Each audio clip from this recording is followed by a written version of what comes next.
Unfortunately, the best way to learn to get hit is getting hit.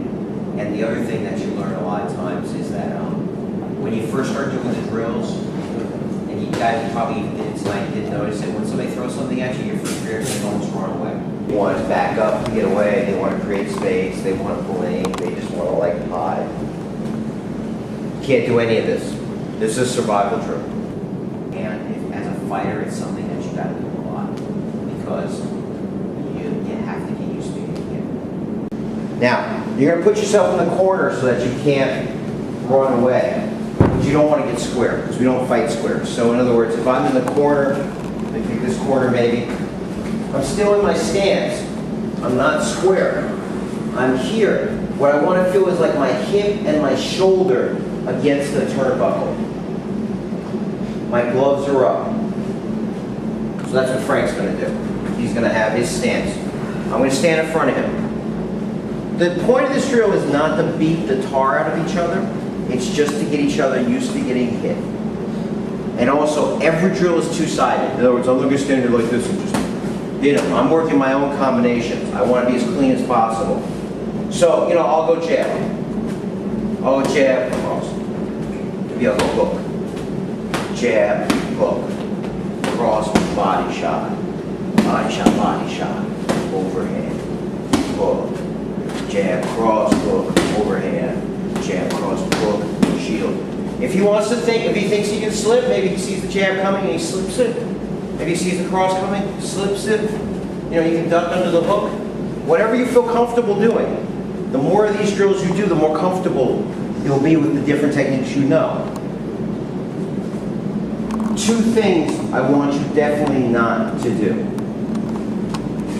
Don't just do this and let them hit you.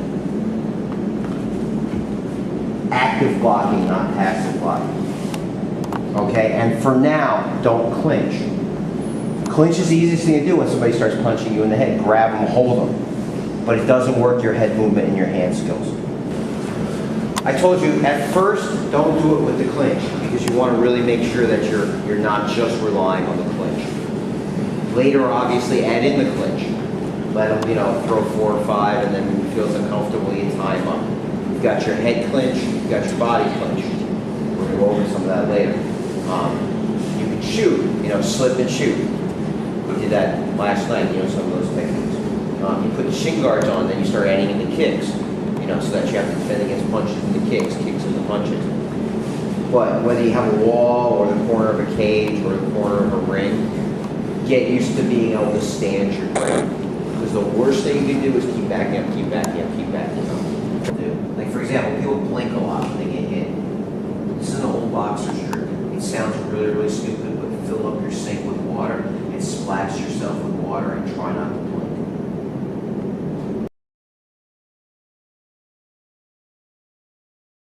We were talking about realism. We were talking about approaching the situation of a real fight. So, not a very specific, I'm going to tell you in advance what technique I'm throwing and you're going to block it situation.